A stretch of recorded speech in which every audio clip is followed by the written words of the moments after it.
Hour number two of our program today, and I thank you for tuning in and joining us. What else are you going to do on a cold day like today? But curl up next to the radio with a hot piping drink and sit back and relax, right? Oh, hey, just a quick question for all of you out there: are you familiar with an organization? And gosh, I read it in the news earlier this morning, and I don't have it directly in front of me. Um, and I think it's called. Don't quote me on this, but it might be something along the lines of Abortion Abolition Idaho, or it's. I read the story just quickly as I was going through some things this morning, but lifenews.com picked up this story. And just to give you a little background, this is the headline. I went to print it up, and you ever have this happen? You go to the printer and you print it up, and you get one page instead of. So I got the title page with a headline: Idaho pro-life advocates collect signatures for measure to ban abortions. Now, I should point out that I did read the story, so I can at least talk about it intelligently, even without it in front of me this morning. But I was reading through this. It says that they need the requisite 56,000 signatures to put this measure, I guess, on the ballot. I don't know that they can make a law, but they could put it on the ballot. It would ban abortion in the state of Idaho. Just completely ban it, which obviously would then lead to some sort of court challenge, likely to the Ninth Circuit. And you know that the Marxist Leninists who run that outfit in San Francisco would immediately slap down Idaho. However, and then we would move on, perhaps to the Supreme Court, and this could become the test case that reverses Roe v. Wade. So it could come out of Idaho. This organization is primarily working right now in northern Idaho, according to this story. They haven't really upped the effort yet in southern Idaho, but as soon as they do, we'll start hearing more about it. We'll likely pick up some more details, and they may start coming door to door looking for your signatures.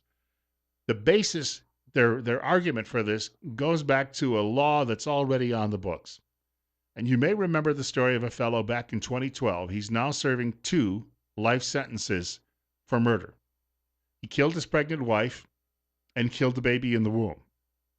Now, the contradiction here and the way these laws operate, if this fellow, if his wife had gone the day before and had an abortion, a legal abortion, gone down to her local Planned Parenthood and said, kill my baby, they would have done it, and that would have been within the parameters of the law.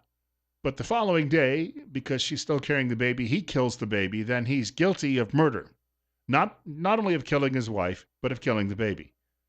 So we have this contradiction. We also know much more through science now that baby in the womb, and fetus is an old Roman word coming from the old Latin language. It's used by, I think, people in this country to just dehumanize what's really going on here. I like to say baby. And what we should really call it is infanticide. We know much more through science than you had judges making arbitrary decisions back in 1973 with Roe v. Wade. They didn't have this science behind them. What we've got today is an ability to know that little baby in the womb feels pain. We also know that those little babies born prematurely can go on and live healthy lives. Some people would say otherwise, but there's evidence that it goes both ways. Some people who come to full term are also born with disabilities as well. I want to get to that in a moment, too, if we have time. But the fact of the matter is that this is a violent action against that little baby in the womb. And I don't care how your women in comfortable shoes who promote it, how it's like they're playing a game of Twister, the way that they try to twist around to defend what they're doing. It is indefensible, absolutely indefensible. I hear, well, we need this in cases of rape or incest. Frankly, those would have to be very, very small as a fraction of what goes on in this country every year, just by knowing the numbers. Most pregnancies simply come from somebody, well, I mean, the way they always have. There's an old line from John Lennon: most pregnancies come out of a bottle of whiskey on a Saturday night. That's probably much more prevalent than anybody who is the victim of rape or incest. We'll put it that way. Number 2, there's a line I also remember from, in a fictional account, but from the movie Rob Roy, where Rob Roy's wife is pregnant, and she tells her husband, and she doesn't know who's the father. Is it the rapist or is it him? And, she's not sure what she's going to do. And with that, Rob Roy says, it's not the baby who has to die. and he goes off and he kills the rapist. I was watching that movie in the theater when it first came out, summer of 1994 and 95. And when he killed the Tim Roth character, who was the villain, people literally stood up in the movie theater and they cheered. That's powerful to see. But then I was living in a part of the country where there was a very strong pro-life movement, and that may have been part of that. So these people are looking to gather these signatures, and they believe with that old law, that contradiction in that old law, that they can carry the day with this.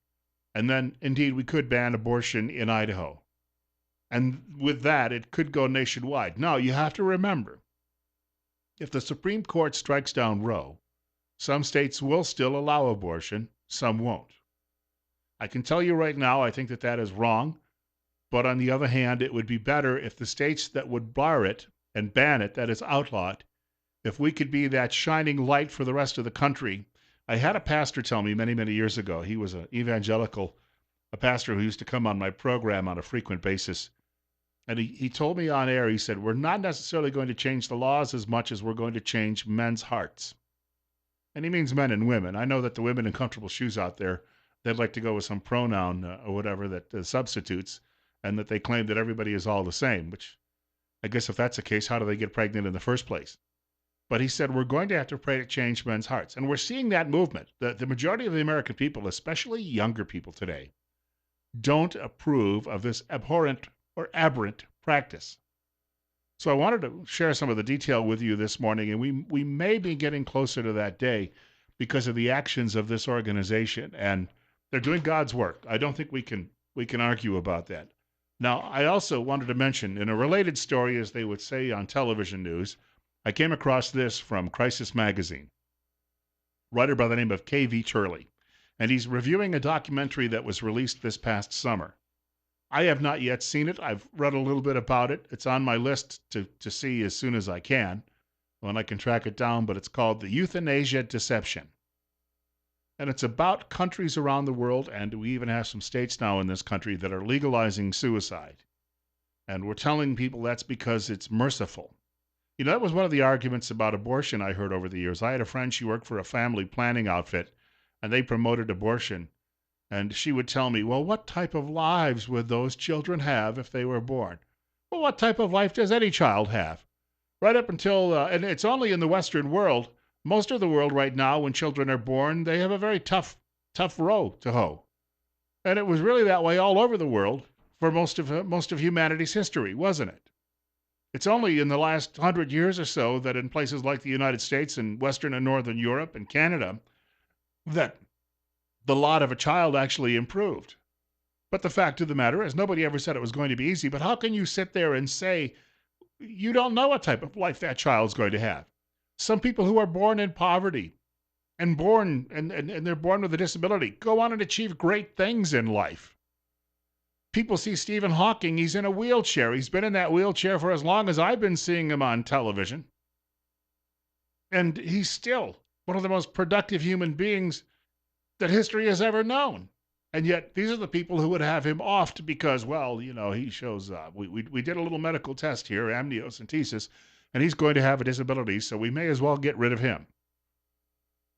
The guy out there who could eventually cure cancer, I don't know that there's actually ever going to be a cancer cure, but the guy who might potentially do it, we could have aborted him because of some idiotic notion. What kind of life are they going to have? You're not there to judge that. And by putting yourself in that role, you're claiming to be God, which is a terrible sin in itself. The Euthanasia Deception.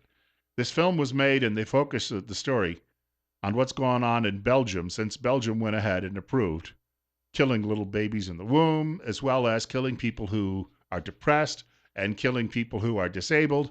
And they cite the story of a family that is featured in this movie. The father has a daughter who's in a wheelchair, and he likes to push her in the wheelchair through the park every day. She loves to look at the park. People now come up to him, and they'll come right out and tell him that he should have had his daughter killed. And how dare he go and raise this daughter into adulthood. The story goes on, and they actually talk to a man in the film. His mother went into a hospital.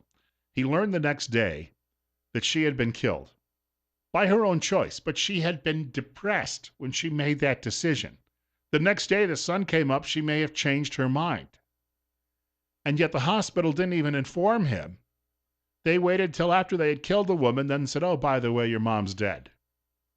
Now they're considering doing these things in Canada. Oregon is doing these things. Some other states around the country are adopting these things. What they've discovered, and the writer of this piece today, K.V. Turley at the Crisis Magazine, goes on to say, the fact that you have to justify the life of a child that you love in a country that used to be a godly country is just absolutely... I talked in the last hour about the fascism that really is the American left. Well, it's the worldwide left, who are trying to cull the herd, if you will, just so the elites can remain and have what the elites want. But you just realize that the countries that have gone ahead and done this, they've changed the culture. The cultures now believe that if somebody has Down syndrome or is in a wheelchair or that they have MS or they have... The cultures now believe we should be killing all of these people off. And again, it was Adolf Hitler's Nazis that had mercy killings. They would round up the people who were insane or infirm or disabled, and they would stick them in the back of a truck. And then they would wire a hose into that truck from the exhaust system and with the carbon monoxide kill them. And it was called a mercy killing. And then later on, the family would get a note in the mail saying, oh, well, your loved one tripped and fell. Or some other ridiculous notion like that. What kind of a people, when you change these rules, these cultural rules that are millennia old, you change these rules to allow these things to happen, then you diminish not only the humanity of the people you're killing, but you diminish your own. It becomes acceptable. It becomes the norm. And when that becomes the norm, what are the next steps we're going to take? Then does it become the norm to get rid of anybody who's 65 or older because, gosh, this young generation's got to pay their way. The baby boomers have grown up and we have so few people left who are young in this country because we aborted them, we should point out. But now we have to kill off those baby boomers because, well, these young kids, these Generation X and millennials, they can't afford to take care of them. Who's going to make these decisions and how far will it go? Or, we don't like those Republicans out there. They voted for Donald Trump. They're a bunch of dumb dummies. We need to get rid of the dummies. You understand. I mean, the slippery slope is already there and we're on it. The writer, by the way, here says the more one watches the euthanasia deception, the more one wonders whose suffering is being eliminated. If the people for whose death the law is meant to provide do not want to die, and of those who do choose euthanasia do so often only in a moment of desperation when no other alternatives are being offered, then whose purpose is this law serving? More worrying still, why in Belgium has its legalization moved euthanasia from being a personal choice to a strident public dogma? Again, mankind is being robbed of his humanity. Her humanity, if you would prefer. Or its humanity. And somewhere, somehow, the people who are really behind this, who are doing this, have a far more sinister motivation. And yet they're trying to convince us, well, it's the right thing to do. Somebody has to stop them. Maybe Idaho will be the place where somebody finally stands atop this heap and says, no more. 21 right now, 20 minutes after 9 o'clock. Bill Colley with you this morning on KLIX. Well, we're down to the final 40 minutes today. Thanks for spending some time with us. Telephone number if you'd like to reach our show, 736-0300. That's 736-0300. Bill Colley with you on Top Story after a long break. What do they call that, a hiatus? That's it. Yeah, that's a big word. News Radio 1310 KLIX and newsradio1310.com. If you go to the website, doesn't matter where you are, anywhere all over the world, click on the Listen Live button, you can hear us. It's a great way to take KLIX with you if you ever have to go out of town. Speaking of hearing us, I would highly recommend if you're having difficulty with your hearing that you get in touch with Dr. Christine Pickup. She's a doctor at Mount Harrison Audiology in Rupert, and she'd like to open your world to new sounds and experiences. A new hearing device is available, and this works with the brain to help those with hearing loss. You can hear more naturally than with any other previous aid on the market, and she's offering a 2-week free trial. You can call today to schedule your personal fitting appointment. Open your world to better hearing. You don't want to miss a minute of this show, for instance. Call Mount Harrison Audiology at 312-0957. That's 312-0957. Bill Colley with you on Top Story today on News Radio 1310, KLIX and newsradio1310.com. If you were listening to our conversation with Steve Millington earlier in the show, I mentioned a professor. He's a professor of American history at American University in Washington, and I think he's a fairly liberal guy. But I played that clip when Steve was in the building where this Professor Lichtman says that Barack Obama really messed up as president and essentially destroyed the bench for the Democrat Party.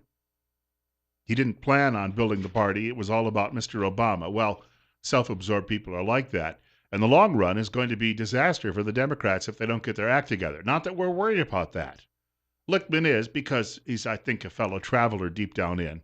But he also went on to explain to the anchor on MSDNC he was speaking with yesterday, he knew Donald Trump, a long time ago, he knew Donald Trump was going to win the election.